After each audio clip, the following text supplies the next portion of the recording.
And it's all because I anchored my business to my whys, my family, my clients, my teammates, and to my purpose of financially protecting people and their loved ones. When was the last time you revisited your why? Is it still the same why as when you started in the business? Or has it evolved as your business grew? Does it still serve as your source of inspiration and motivation in striving for excellence? Good morning, everybody, and welcome to sunny Singapore. We are here on the last day of the 2023 MDRT Global Conference. Welcome also to Coffee Round the Table.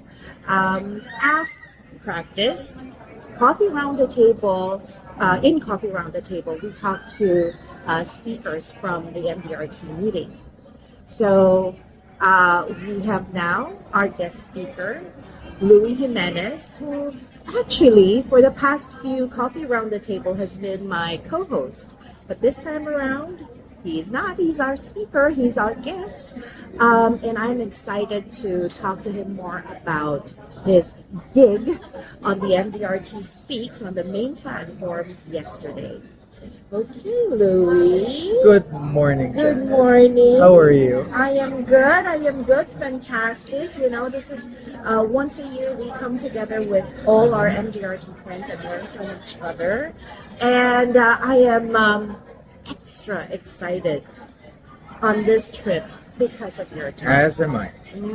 As am I. So let's start off first and discuss a bit about how you prepared for it.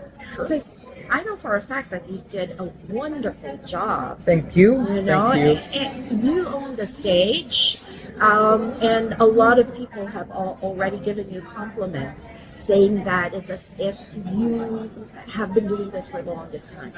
I have not been doing it for the longest So time. this is your first time. It's my right? first time on such a grand scale. Mhm. It's my first time to be speaking in front of what? 7,300, 400 people. That's right. You know, it's actually an honor, privilege to have done it.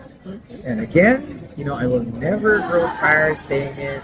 You are to blame for it. It's your fault. It will forever be your fault. Guilty as charged. Yes, and And I'm not apologizing. yes, but here's the thing. You know, I'm grateful for blaming you, and I'm grateful for that. So it was a wonderful experience. Totally different from what I have been doing before. Not to say that I haven't spoken publicly back home. I'm used to basically hosting, moderating things back home. The largest probably audience that I've done that for was about 2,500 people, but this was like 3 times bigger than that. And this is on a global scale. You're talking about people from around the world. Professionals from everywhere. Yes, I mean, this is like the creme de la creme of our industry. So it's an honor. So how did you prepare for this? From when you received that email from MDRT informing you that you're going to be on stage? Sure. I would like to really share how the process was, because I also want to commend, you know, the entire organization, the entire MDRT organization, as well as the support team. Because as early as probably December, when I was notified that my application to speak on the main platform was approved, they immediately communicated with me. They showed me like an agreement, you know, what has to be in the talk, what needs to be not there. And I submitted that before the end of the year last year. And then, you know, it was a matter of preparing for the speech. You know, what do you want to talk about? Which was really the challenging part for me. All right, and that's when I remember, you know, we had this talk back in February or March. Up until that time, I didn't have a script, Okay. and I was supposed to submit the first draft the last day of March. Oh, I think we met around first week, second week of March, if I'm not Yes. mistaken. Why? Because at that time I was trying to grapple with several things, but you know, just to name a few. Number one, I felt like, you know, why was I chosen for this? I ask you that question. Why me? Okay, so we were able to answer it, but I still wasn't convinced. See, you're not that convincing. You just didn't want to accept my Exactly, explanation. exactly. And then the second one was that there were some things that were happening personally that my confidence at that time was not at an all-time high, and I explained that to you. Yes. And probably the third thing is that, of course, I'm a husband and a father first. Of course, part of being a great father and a great husband, a great partner is to provide for your family. And I wanted to really focus on my professional goals this year. So having to speak in the conference, whereas it was most welcome, it would really need a lot of attention. Yeah, it a would lot take of away planning, time from your the other business, priorities. right? Yeah. So those were things that I was grappling with. But the talk that we had last March was really helpful because it gave me calmness. It made me somehow feel more relaxed. It made me somehow, basically become more logical about it. Right? Look at the bright side rather than looking on, the other side of things. So that's when I crafted that. And the one thing that stood out when we had that coffee is that you have a story to share. You told me, do we have a story to share? Share it. The way you're talking to me right now, the way you've explained it to me, in numerous conversations that we've had in the past, just share it. And you know what? There's no topic out there that would be, immaterial to people. There will always be something that people can take away from it. So stick to it. And that's when I started writing the script. And as we go along this conversation today, I'll be able to explain to you why those were the things that were written down there. And then after March, after the first draft, a speaker liaison already contacted me, which was a designated speaker liaison from the head office in Illinois. And my speaker liaison, I want to thank you, Ekazak from Thailand. He was wonderful. He was with me every step of the way. He really listened. He was, I know that I was the only speaker that he was helping out. There were several of us, but he made me feel like I was the only one. See the support there. That was wonderful. And he has experience speaking in the focus sessions before, so he knows the preparation that it entails. And then by July 30, days before July 31st, as I was rehearsing it already, I was second guessing my topic. Believe it or not. Okay. I was second guessing it because there was a part of me that was telling me, is this going to be enough? Is it going to, basically press the right buttons when it comes to people? Because you want to be as impactful as you can with a platform that was given to you. Take advantage of that. And, in as much as we all know that you cannot please everybody, you want to please as many people as you can. So I was second guessing the speech, and I had a conversation with Ike Saki, had another run through because we were under the impression that it was supposed to be strictly 5 minutes, but the entire script was 5 minutes 47 seconds, the original draft. Close to 6. So I had to remove some lines, which actually helped. By removing certain lines there, by removing certain parts of the script, it made it more comprehensive. It made it more personal. It made it more intimate. So that by the time that the final script was submitted, along with the presentation material, everything felt like it really came from me. Not that not that it didn't. It just felt more like me. More personal. Exactly. It's as if I was talking to a friend. It's as if I'm talking to a mentee. It's as if I'm sharing my story with a group of financial consultants back home. So it felt more like me. And there were that was the 31st of July. That was a deadline. Okay. Because anything after that couldn't be done anymore. You can't change it anymore. Primarily because the organization had to be given enough time to translate it to the other languages. For the sake of course, our friends from other countries. So that was it. The main thing there was really having that personal belief that you deserve to be there, and that took some time for me. And after the fact, 2020 is always hindsight is always 2020. After the fact, the realization that I had was you're never gonna be 100% ready for it. Regardless if you've been in the industry for a year, 30 years, 40 years, there will never be, I guess, a perfect time for it. You just have to grab the opportunity, and when it's presented to you, you take full advantage of it. You consult with the people who matter to you, who understand what you're going through, who have been there, done that. So, that really helped. People like you who have been very supportive, who put so much faith in you to do it. And pressure? Pressure, yeah. That's why faith. I use the word faith, not pressure. Just, yeah. Thank you. It's a better way of saying it, Thank right? you. I didn't. Well, regarding the pressure, it didn't feel like that. Okay, it's more of if somebody trusts you, if somebody puts their faith in you, if somebody believes in you, you want to make it worth their while. Alright? I want you to be happy. When I go on the stage, I want you to be happy and also somewhat feel relieved that it was the right choice. Yeah, I put it with the right name. Exactly. Because, it's also your name at stake. It's also your reputation at stake because you recommended me for it. Whereas it wasn't a guarantee that I was going to be selected. The mere fact that you nominated, recommended somebody, already puts your reputation and your name on the line. And I didn't see that as pressure. I tried, during the course of preparing for the entire thing, I tried so hard mentally to flip that.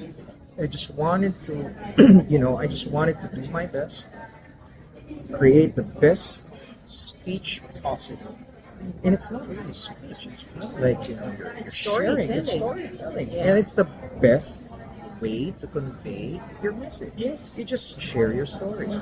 And that's really what happened to me. And how can you not be comfortable in telling your own story? Exactly. Right? So that's where the comfort level came from. Not that there weren't any nerves. We're gonna get to that later. But that made things more comfortable because you're telling your own story, right? Yeah. So that was the preparation. And I remember when I was checking in on you and I was asking you, like, more jokingly than serious, because I know you're already filled up with nerves. I was asking if you're ready for tomorrow. I think that was a lie, right? 2 days before. Yeah. And you said you're about 85% ready. And I loved what you said afterwards. you remember what I said? Yeah. Oh, you said 85%. Stay there. Better to not be too overconfident. Too close to 100%. Too close to 100% because that will make you really overconfident about things. And it's not what I wanted to hear. Honestly, it's not. No. What were you expecting? I was expecting, okay, just practice some more. I was expecting you to say that. Okay. But then again, when you said 85%, that's how I felt. I think this is just right. I didn't need to do more because the remaining 15%, that's what's going to come out of the stage. Yeah. Right? Yeah. So that was great for me. That was it's not what I wanted to hear. It's not what I expected to hear, but it was the right thing to hear at that time. I'm glad that helped. Oh man, you're so experienced with this. Yeah, I think you're really, and I think that's how you felt as well when you did your speech in 2018. Yeah. And I think that was a longer one. Right? Yeah, It was I'm not sure. 40 minutes? Something? No. Was it MDRT speech as well? It was MDRT speaks as Okay, well. so about and 6 then minutes, give I and think take. in 2019, that was when I did Connection Zone, which was a bit long. Which is a different animal. Yeah, It's a different entirely animal. different. Yeah. It's more of interacting with the members That's there right. at that time. That's right. Yeah. what was the experience? And I think a lot of our members listening right now who would want to have perhaps have the opportunity to experience the same thing as you did. How was it rubbing elbows with the VIPs in the green room? We're all human. That's what I exactly. Realize that. We realize that we're all human. Okay, I have to take it a day before during the. We had Rehearsal. 2 rehearsals. The first rehearsal was a teleprompter rehearsals, just for you to get used to the speed Yeah. of the teleprompter, which was also important. Not that you're going to use the teleprompter a whole lot. Yeah. You use It's it just as a there to guide. guide you. Use it as a guide. And even if you have the teleprompter, you're gonna miss out on some lines. All right. So that was the first thing. Then the second rehearsal was the technical rehearsal, and that was on the main platform itself. So while everybody was doing their focus sessions, you know, us speakers on the MDRT Speaks program, we're all there. So it's to get a feel of the stage. That's important. You know, that's a major thing, by the way. You know, you stepping on the stage, you knowing how many paces it takes to get to the point where you're Yeah. supposed to stand up. Yeah. You Knowing where the bumps are, exactly how how- the stage how is, smooth the floor is. and the floor was not smooth. They think of Yeah. everything. You know, Yeah. it's like a carpety feel, not too hard that it's Yeah. not hard on your heels or on your knees, but it's comfortable for your shoes. Yes. Where in the shoes, especially for the women, you have like the heels, heels. right? So it's comfortable, and I was wearing, you know, leather shoes, wherein the soles were harder than the rubber soles. So that, you know, that really helped because it sets up that comfort level. And then you seeing how big the auditorium is, you know, how many people will be there. In fact, during the technical rehearsal, that's where I felt a lot of nerves kicking in. All right, because there wasn't anybody in the room, but the people who matter were there. Your fellow speakers were there. Man Mohan was there. You know, Jenny Yo from Malaysia was there. My goodness, these are all people that I've heard, you know, in focus sessions before. I've heard them speak, and you have just tremendous respect. But everybody felt uncomfortable, and that was the purpose of the Even the technical. experienced speakers. Yes, were I mean these are tenured MDRT qualifiers, COTs, TOTs, but they didn't look comfortable. You know, when they were on stage, you felt the nerves, and you could hear it. You know, it's like, you know, the tension was there, and you know that helped because it meant that everybody is on the same boat. That's a common link that you all will have, you know, forever, because you guys felt that all at the same time. That's wonderful. After my rehearsal, so everybody said, "Oh, you were natural." They said that, you know, perfect pace. Yeah. You know, just a little tweak here and there, but your pace was good. You were audible. You know, your intonation was great. You didn't sound like you were reading off the teleprompter. You know, but I wasn't convinced. You know, I wasn't 100% convinced. So when I stepped out, you know, I felt nerves. I had hyperacidity after that. That's First time. the first time it ever happened to me. I had to take Mayalox to just, you know, calm down my stomach. It took a while. It took about 2 hours for me to calm down. And while I was exiting the main platform area, my speaker assistant, his name is Shashi from India, he said, "My friend, I have to be honest with you. I know everybody complimented you, but he told me you didn't sound like yourself. You weren't smiling a lot. I saw the nerves in your face. Calm down. Okay? Don't rush into it. They already told us that 5 minutes, that's superficial. That's not real. Take your time. You know, you can extend beyond 5 minutes. The important thing is that you convey your message and you convey it clearly. Right? So he told me, calm down, smile more. You already know what you're going to say. Yeah. All you need to do is deliver it well." And he told me, you know, as your speaker assistant, it's my responsibility to take it up. And I very much appreciated those words because, you know, when I got home and I practiced probably 3 more times, I was there. I already knew I was there. So I watched the movie that night. Okay. Relax a Just bit. think about, just not thinking about what's going to happen tomorrow. I slept at around 12:30. I had a good night's sleep, which was surprising because I'm such a light sleeper.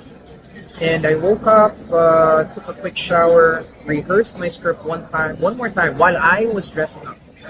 I didn't even stop, to practice No pause or- nothing. I just spoke it while I was dressing up, while I was doing my tie, Yeah. I was putting on my coat. And then there, when I got to the main platform, everybody is in the green room. Everybody was standing up. No one was sitting down. Everybody was having the nerves. Clay, the first speaker, Yeah. he wasn't comfortable. It was his first time on the big Exactly, stage. he was faking it. We were all faking it. I mean, the nerves were there, but for me personally, it was not the same as the previous year. I felt more At relaxed, at ease, because I knew that everybody felt Yeah, like that. yeah. So that helped a lot. And no one was touching the food. Okay. There was a very good spread, towards the side. Nobody was touching the coffee. Nobody can eat. That's right. The only thing that people touched was the water because everybody's throat was drying up because of the tension. And there were a lot of bottles of water there where it was like 1 sip, 2 sips. There was a lot of wastage that day. So, but it happened quickly. Once the entertainment started and once it concluded, once Clay got on stage, it was showtime. Okay. All right. So first speaker was Man Mohan. He started off the program great, from a very experienced financial consultant, and then I was number 6, if I'm not mistaken. And everybody was being mic'd up. Wonderful, wonderful support group, tech crew, behind the curtains. They did a fantastic job, even calming you down. And once you get to that point where you're going to be coming out Yeah. on stage. And your entrance and exit is not the same way. Exactly. You have to remember that. You have to be aware of that. Yeah. And sometimes in the heat of the moment, you're going to forget. I actually forgot that during the tech rehearsal. Okay. After I did my jump, Yeah. I turned around real quick and then they said, pause. Take 1-2 seconds, savor the moment, embrace the reception, go out left. Don't go back the way you came in. All right. So you have to be presence of mind, those small things. But when your name is called, probably one thing that stands out is when my name was called, there was a short delay because the person who was flagging me to go to the stage was not putting his hand down, his You hand weren't down. sure. I was asking him, should I come in? And he was just like this. And then I asked him again, should I come in now? And then that's the time he put it down. That's why there was such a delay. There was like a 1-2 second delay Yeah. when my name was called Yeah. and me coming out. So it was intentional. For him, not me. I was just obeying what I was taught, right? So when I came out, it felt relaxed when I came out. It surprised me. Because everybody was there. A lot of people applauded, but it's more of a lot of people welcomed. Yeah. That's how it felt. I love this community. It's the welcoming, there's so much hospitality there. There's so much sincerity. It's authentic. You can't fake it. Everybody was dying to listen to you. They really wanted to hear you out. And then the nerves were still there, albeit slightly. But once the first sentence came out, you're going to be on a roll. Smooth sailing from then on. Exactly. And I rarely looked at the teleprompter because I wanted to fixate my sights on 2 people. One on the left, one on the right. Something that I learned from way back in my hosting days. When you're going to convey a message, one tip for those people, and it works not just on the platform, but in any public speaking engagement, you try to choose a person you're going to focus on. On the left, I focused on God, I forgot. He was the MDRT Foundation head last year. Baker, Adrian Baker. Adrian Baker. I focused on him on the left. I would, when I was asking a question, I focused on him. Directed it to And him. then on the right was Edwin Gopua. Okay. So, I looked at Edwin and Adrian probably at least 3-4 times during the Okay. speech because that's how you really get to connect with people. You look at the teleprompter and just check if you're got you're your moving script too right, fast yeah. or you're moving too slow, but you're using it as a cue. You're using it as an outline. But when you've rehearsed and if the speech was really made by you don't really get to memorize it because it just comes out naturally. In fact, I didn't read the teleprompter verbatim. I changed a lot of glance. stuff. Yeah, I added some words, changed the arrangement of some words to make it sound more conversational. So, and the only times that I really look at the teleprompter is because if it's going to be recorded and if they're going to be uploading it, you need to have a connection now with the digital users that are watching it. Yeah. So I needed to still have that time looking at the teleprompter. So those things, they don't really prepare you for that, but you have to be mindful of that. Yeah. Because if you're conveying to two audiences, the live audience and the virtual audience, Yeah. who will be watching it sometime soon Yeah. when it gets uploaded to the YouTube channel or probably in the MDRT The app, website, right? So that, I was really conscious about that. And I loved it. It's actually easier to look at people than to look at the camera. That's right. Exactly. Right? I know It's uncomfortable. It's uncomfortable speaking to something that doesn't, Respond respond back. or doesn't Yeah. even blink an eye. It's easier to focus on people. And everybody that you're focusing on there, they were smiling, they were nodding their heads because that's proof that they were listening. That's proof that they were connecting with you, and you were connecting with them. I'm pretty sure a lot of our followers and listeners have learned a lot from you in terms of preparing.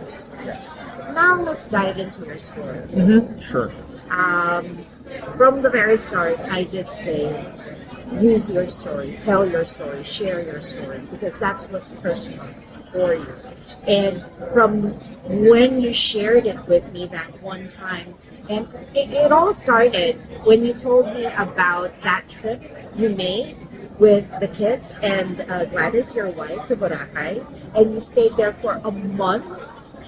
I mean, yeah, you brought work with you, you brought your laptop with you, but the main objective was to spend time with the kids in the wild. And that story kind of propelled me to wanting you to share that part of your life to everybody who would want to listen. Hence, the MDRT Speaks. Because in MDRT, it's not just about the business. It's about the whole person. Concept. That's why we have the whole person concept. And in my past, I don't know, has it been 14, 15 years in the industry? When I go back home, it's always the business what I hear from, unfortunately, from the company, from my managers, And it's understandable because, yeah, at the end of the day, it's still business. But we need to focus on who we are and the people who are most important to us. Kasi in my opinion, the most important thing to take care of is relationship. Because we don't live as an island. We don't live as a hermit. Always, we are surrounded with people. I mean, if you want to move to the mountains and live by yourself, that's a choice, right? But even if you're on your own, you still interact with people. Now, let's go to the pie of your job, your acronym. H was humility, I was integrity, G was grateful, and I was honest work. So with humility, I know it must have been a very difficult transition moving from being a business owner wherein it was your clients, your customers who are seeking you out, and then moving into a career wherein you had to be the person reaching out to your potential clients. I want to hear about that transition. How uncomfortable was it, and how did you transition to a phase wherein you already felt comfortable in reaching out to people to talk to and telling them that you want to work with them? Okay. That's actually a question that I get a lot when I tell my story. One of the things that we have in common when it comes to the business is that, a lot of people will talk to you about the metrics, Yeah. about our business. The metrics, you need to meet this number of people. It's a numbers game. Yeah. It will never change. Yeah. It will always be like that. But one of the things that we have in common is that we are so much into the mentality, the mindset. Yeah. We're so much into that. I am a firm believer of that. The numbers will take care of themselves if you work on it, if you put in the effort. Of course. But belief is such a strong thing. Believing and having faith in your own capabilities, it's such a big thing. And some people need to be triggered in order for them to have belief. Yeah. It takes a third party sometimes for that faith in you to be triggered, right? And you were one of the people who really triggered that in me, okay? Especially the first time that I volunteered for MDRT in 2019. Now, humility, it actually ties in with that, with self-belief. People mistake humility sometimes as A weakness. a weakness. People mistake humility as being, incapable of confidence. Yeah. And people mistake humility by they say that it's being shy or not being able to be very straightforward or be principled in your approach. Or have a strong personality. That I do not agree. Yeah. My favorite athlete in the world is Rafael Nadal, a tennis player. Humblest, classiest athlete I've ever known. Is he weak? No. Absolutely not. Not with 22 Grand Slams. Not after 4 major injuries in his career, right? But whenever he talks about, his career, his achievements, he always he recognizes that he achieved a lot, but he always tells people it took a community to bring me here. So it's always celebrating his triumph, but celebrating the work, effort, support that his team put in order for him to get to where he is right now. So humility to me was a big thing. Initially, of course, being a business owner, you have this ego that people will gravitate towards you. They want your business. They need you. They need your business. I want to get to know you because you know a lot of people. Yeah. But when I divested from that, when I got out from that, I still had that ego when I was doing financial consultancy.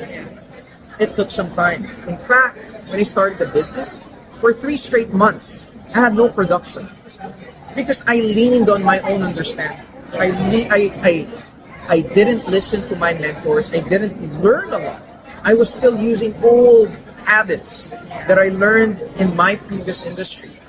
But when I started listening, when I started consulting my mentors, when I started, to conduct the business the right way, as I mentioned in my speech, that's when I learned, okay, I need to take a step back, unlearn, so that I can learn. You have wonderful saying, you have to give up something in order for the blessings to flow. I love that saying. A friend of mine told me that. Give up something, the blessings will flow. And that's what happened. I had to give up what? My old self. I had to give up my ego. Because it's not as if you're not going to have an ego when you start out. It's just that it's a different form. It comes in a different form. It's a different way of doing things. And when, you know, humility is one of the most difficult things that I guess one of the more difficult qualities to learn. That's why it's on top. You know, And there's fake humility. there is just to impress people, Yeah. just to make people fall in love with you, Yeah. just for people to like you.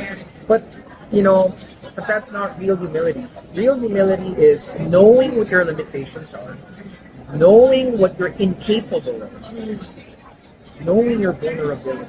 There you go. I was just going to say. Yes. That's why we think alike. Yeah. I love it. Knowing your vulnerabilities and accepting it. And knowing for a full fact that there are people there who can help you out, build you up. All you have to do is put in the effort, put in the time, learn from other people. That's what humility is. And you know what? Once I understood and once I accepted that, all right, everything just flowed. Another thing is needed to accept the fact and embrace the fact that I was a financial advisor. You know, a person in my previous life that I tried to avoid. Okay. Right? So now that I'm in that position, now that I'm in that you're role, that person. and that person, you need to accept that. You need to embrace that. And once I embraced it, you know, I was more spontaneous with people. I was able to convey the concept. I was able to share sincerely. All right? And how can you not be humble with this kind of community? Yeah. You see TOTs, COTs, 40-year qualifiers, and they approach you, you can talk to them, you can exchange notes, and they're still trying to learn from you. Yes. This is the only community that I know that has people like this. Alright? That's why, you know, at the end of that segment of that part of my speech, it was worth noting, I said, that some of the humblest people I know are in this room. Yeah. They were. And, you know, you're one of them. You know, you've been there, done that. You've been in several committees before. You know, you rub elbows with executive members of the organization, but you're still staying true to yourself.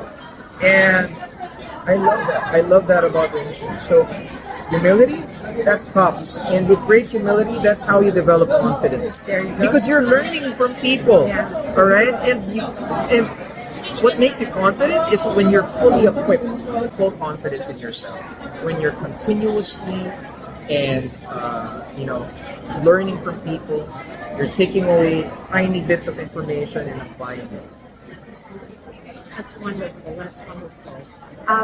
And I, you know, this is a humbling career, actually. Katulad mo, you came from being a business person, a businessman, to being part of the sales industry. And I've experienced that transition as well. So I can really vouch for what you're saying, that the transition, if you survive it, you will thrive afterwards. Yeah. Exactly. So let's look at integrity. I think this is a no-brainer. It's a no-brainer. You're here to not only service your clients' policies or accounts, you're also here to be a friend. Because at the end of the day, when it matters the most, you will be the person to present the check. You will be the person to tell the widow of your client that it's going to be okay. Your husband prepared for this. You're going to tell the orphan children that it's going to be okay. Don't worry, you have become homeless. You will still go to the same school. You'll tell the business person that you don't have to worry about your employees, they will be paid off. You're the go-to person when that day comes. So if that is the case, if that will be the case, then you have to live through this career with integrity. You have to do everything with integrity. Integrity is a quality in life that you should have. Yeah. Regardless of what business, job, profession, vocation In all that you're in. aspects. That's right. That's why when I was writing the script, how can I highlight this quality? When this quality is, it's a common thing that people mention Yeah. in our industry, but how do I highlight it? That's why I said at the end of that paragraph, our currency is our integrity, Yes. Oh, I love that line. right? I love that line. Because it's really your calling card. You Yeah. know, people may not remember your name. People will always remember, though, the way that you spoke with them, the experience of it. That's what they're going to be remembering. That's what they're going to recall. That's what they will share Yeah. with the people that matter to them. When they With the- recommend you. and when they personally recommend you to their friends, to their family members. So for me, integrity, one aspect of integrity is trust, and I'm all for building relationships. When I talk to a client, I take so much effort and time getting to know them, what they do, their families, their pain points, their experiences. Get personal. Get with really them. personal with them. I try to, learn as much as I can about them, and then I nurture that relationship. Yes. And how do you nurture relationships? The simplest of things. You just check on them every now and Every now and then. then. It's not so much, the policy reviews that you conduct twice a year. Just checking up on them. How are you? I have a free seminar that you may want to attend. It's a self-help seminar. It's a motivational talk by this person. It's free, but I thought of you. On their birthdays, a simple message. You call them every now and then. You think of something, and it reminds you of, of them. You give them a call. And when you see them on social media and they're with their families, it's a simple. It's a simple comment there that that they'll value, right? So integrity is all about, it's connected with relationship building. It's all about taking care of that person that you're doing business with, because it goes beyond business. You start to build a friendship. Yeah.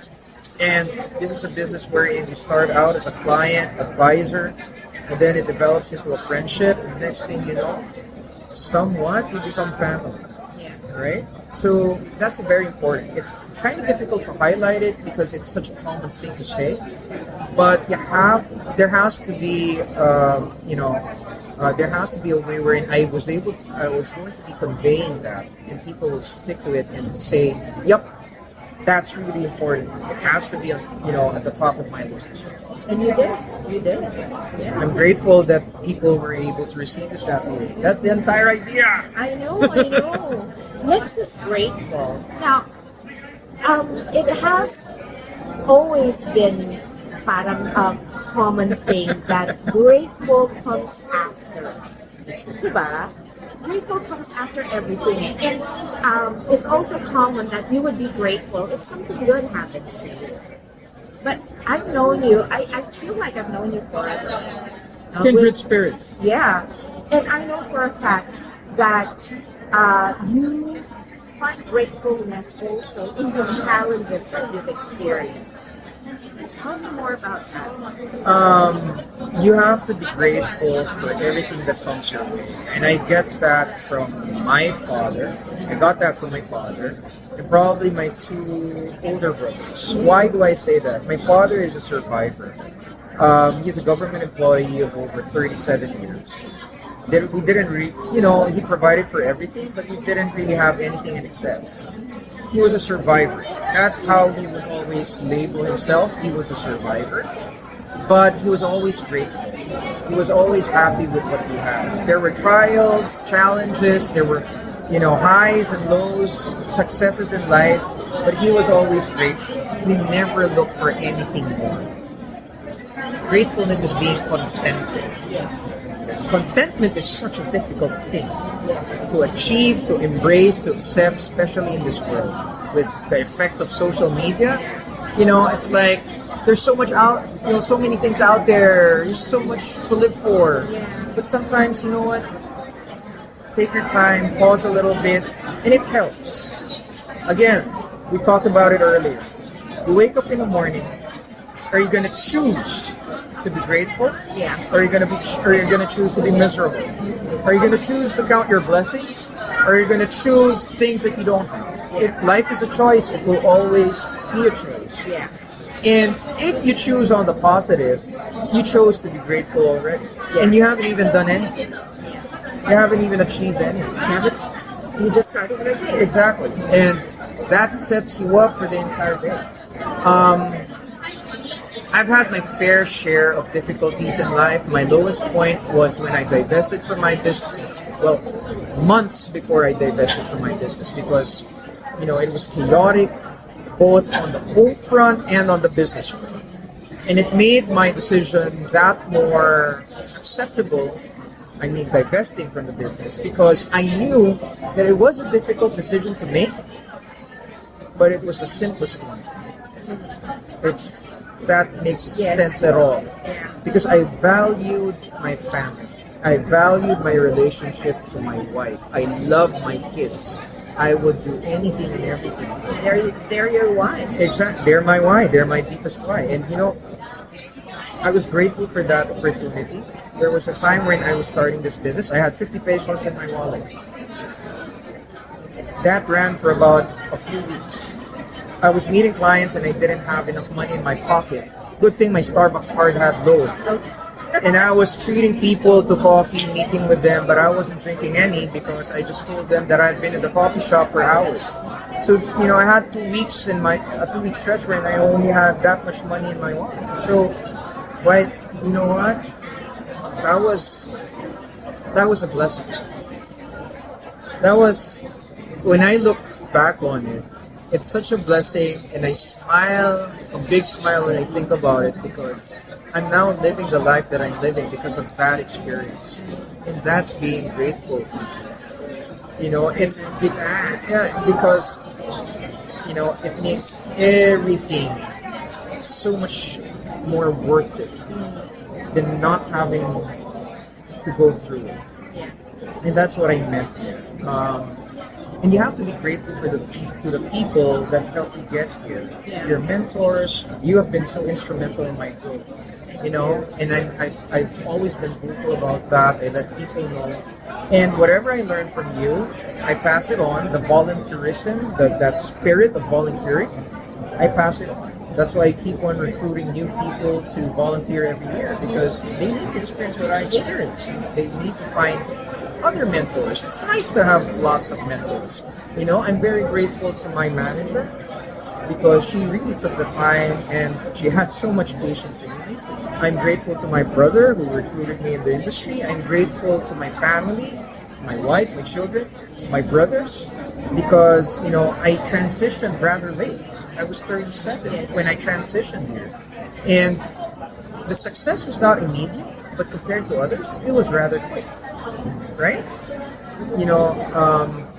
Hitting your first MDRT on your second year is not easy. So I'm glad that I hit it that early, because I knew how to work on it early. Yes. And that is one of the most satisfying accomplishments that I have. Getting into MDRT early, getting exposed to the community early, and sharing the values and the ethics of the community with other people so that they can also be encouraged to become one. And it's my minimum standard for myself. Okay? And I say that not just because obviously it's profitable if you're MDRT, but because it gives you so much.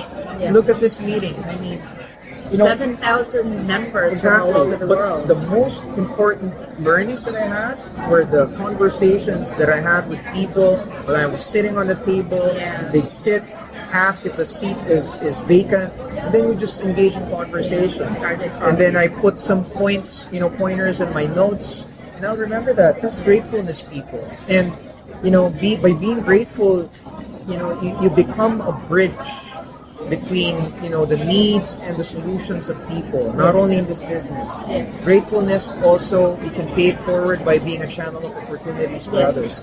And that's why I highlighted those things, because if you're not grateful, you won't be effective doing any of those things.